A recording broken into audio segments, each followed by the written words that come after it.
नमस्कार। इस ब्रीफिंग में शामिल होने के लिए आप सभी का धन्यवाद। जैसा कि आप सभी जानते हैं, 22 अप्रैल 2025 को लश्कर ए तैयबा से संबंधित पाकिस्तानी और पाकिस्तान प्रशिक्षित आतंकवादियों ने भारत में जम्मू और कश्मीर के पहलगाम में भारतीय पर्यटकों पर बर्बरतापूर्ण हमला किया। 25 भारतीयों और एक नेपाली नागरिक को कायरतापूर्ण मौत के घाट उतार दिया गया। मुंबई के 26 नवंबर 2008 के हमलों के बाद यह भारत में हुई किसी आतंकवादी हमले में मारे गए आम नागरिकों की संख्या की दृष्टि से सबसे गंभीर घटना है। पहलगाम का हमला अत्यधिक बर्बरतापूर्ण था, जिसमें वहां मौजूद लोगों को करीब से और उनके परिवारों के सामने सिर पर गोली मारी गई। हत्या के इस तरीके से परिवार के सदस्यों को जानबूझकर आघात पहुंचाया गया। साथ ही उन्हें यह नसीहत भी दी गई कि वे वापस जाकर इस संदेश को पहुंचा दें। यह हमला स्पष्ट रूप से जम्मू और कश्मीर में बहाल हो रही सामान्य स्थिति को बाधित करने के उद्देश्य से किया गया था। चूंकि पर्यटन फिर से अर्थव्यवस्था का मुख्य आधार बन रहा था, इस हमले का मुख्य उद्देश्य इसे प्रतिकूल रूप से प्रभावित करना था। पिछले वर्ष आप सभी जानते हैं, 2.25 करोड़ से अधिक पर्यटक कश्मीर आए थे। इस हमले का मुख्य उद्देश्य इसलिए संभवतः यह था कि इस संघ राज्य क्षेत्र में विकास और प्रगति को नुकसान पहुंचाकर इसे पिछड़ा बनाए रखा जाए और पाकिस्तान से लगातार होने वाले सीमा पार आतंकवाद के लिए उपजाऊ जमीन बनाने में सहायता की जाए। हमले का यह तरीका जम्मू और कश्मीर और शेष राष्ट्र दोनों में सांप्रदायिक दंगे भड़काने के उद्देश्य से भी प्रेरित था। इसका श्रेय सरकार और भारत के सभी नागरिकों को दिया जाना चाहिए कि इन प्रयासों को विफल कर दिया गया। एक समूह ने खुद को रेजिस्टेंस फ्रंट TRF कहते हुए इस हमले की जिम्मेदारी ली है। यह समूह संयुक्त राष्ट्र द्वारा प्रतिबंधित पाकिस्तानी आतंकवादी समूह लश्कर ए तैयबा से जुड़ा हुआ है।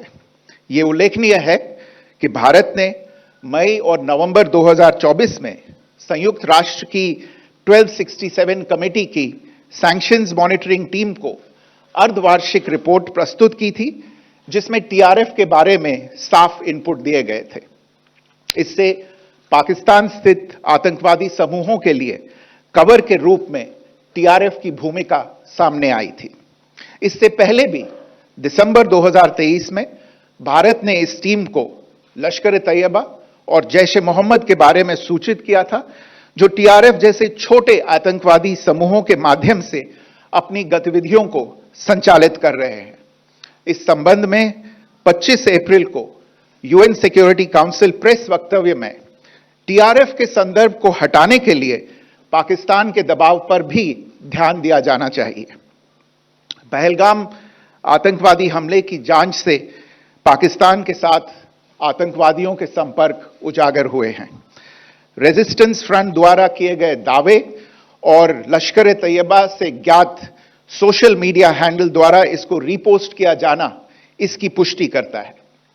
चश्मदीद गवाहों और विभिन्न जांच एजेंसियों को उपलब्ध अन्य सूचनाओं के आधार पर हमलावरों की पहचान भी हुई है। हमारी इंटेलिजेंस ने इस टीम के योजनाकारों और उनके समर्थकों की जानकारी जुटाई है।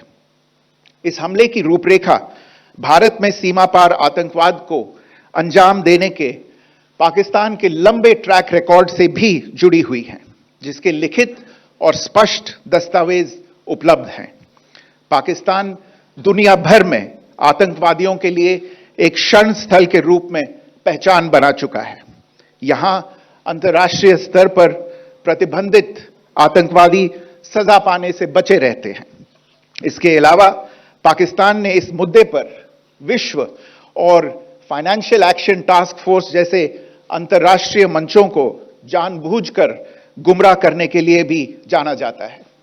साजिद मीर का मामला, जिसमें इस आतंकवादी को पाकिस्तान ने मृत घोषित कर दिया था और फिर अंतर्राष्ट्रीय दबाव के परिणाम स्वरूप वो जीवित पाया गया, इसका सबसे स्पष्ट उदाहरण है। यह स्वाभाविक है कि पहलगाम में हुए इस हमले से जम्मू और कश्मीर के साथ साथ भारत के अन्य भागों में भी आक्रोश देखा गया। हमलों के बाद भारत सरकार ने स्वाभाविक रूप से पाकिस्तान के साथ संबंधों को लेकर कुछ कदम उठाए। आप सभी उन निर्णयों से अवगत हैं जिसकी घोषणा 23 अप्रैल को की गई थी। तथापि यह आवश्यक समझा गया कि 22 अप्रैल के हमले के अपराधियों और उनके योजनाकारों को न्याय के कटघरे में लाया जाए। हमलों के एक पखवाड़े के बाद भी पाकिस्तान द्वारा अपने क्षेत्र या अपने नियंत्रण वाले क्षेत्रों में आतंकवादियों की इंफ्रास्ट्रक्चर के विरुद्ध कार्रवाई करने के लिए कोई स्पष्ट कदम नहीं उठाया गया है। उल्टे वो इनकार करने और आरोप लगाने में ही लिप्त रहा है। पाकिस्तान आधारित आतंकवादी मॉड्यूल्स पर हमारी खुफिया निगरानी ने संकेत दिया है कि भारत के विरुद्ध आगे भी हमले हो सकते हैं। अतः इनको रोकना और इनसे निपटना दोनों को बेहद आवश्यक समझा गया। आज सुबह, जैसा कि आपको ज्ञात होगा, भारत ने इस तरह के सीमा पार हमलों का जवाब देने और उन्हें रोकने तथा उनका प्रतिरोध करने के अपने अधिकार का प्रयोग किया है। यह कार्यवाही नपीतुली, नॉन एस्केलेटरी, आनुपातिक और जिम्मेदारीपूर्ण है। यह आतंकवाद की इंफ्रास्ट्रक्चर को समाप्त करने और भारत में भेजे जाने वाले संभावित आतंकवादियों को अक्षम बनाने पर केंद्रित है। आपको यह भी स्मरण होगा कि 25 अप्रैल 2025 को संयुक्त राष्ट्र सुरक्षा परिषद ने पहलगाम आतंकवादी हमले पर एक प्रेस वक्तव्य जारी किया था, जिसमें आतंकवाद के इस निंदनीय कार्य के अपराधियों, आयोजकों, फाइनेंसरों और प्रायोजकों को जवाबदेह ठहराने और उन्हें न्याय के दायरे में लाने की आवश्यकता पर जोर दिया गया था। भारत की आज की इस कार्रवाई को इसी संदर्भ में देखा जाना चाहिए। Good morning. Thank you all for joining this briefing. As you are all aware, on April 22, 2025, Pakistani and Pakistan-trained terrorists belonging to the Lashkar-e-Taiba carried out a savage attack on Indian tourists at Pahalgam in Jammu and Kashmir in India. They murdered 26 people, including one national of Nepal, causing the largest number of civilian casualties in a terrorist attack in India since the 26 November 2008 attacks in Mumbai. The attack in Pahalgam was marked by extreme barbarity, with the victims mostly killed with headshots from close range and in front of their families. Family members were deliberately traumatized through the manner of the killing, accompanied by the exhortation that they should take back the message. The attack was clearly driven by the objective of undermining the normalcy returning to Jammu and Kashmir. In particular, it was designed to impact the mainstay of the economy, tourism, with a record 23 million tourists visiting the valley last year. The calculation, presumably, was that harming growth and development in the Union Territory would help keep it backward and create fertile ground for continued cross-border terrorism from Pakistan. The manner of the attack was also driven by an objective of provoking communal discord, both in Jammu and Kashmir and the rest of the nation. It is to the credit of the government and the people of India that these designs were foiled. A group calling itself the Resistance Front has claimed responsibility for the attack. This group is a front for the UN-proscribed Pakistani terrorist group Lashkar-e-Taiba.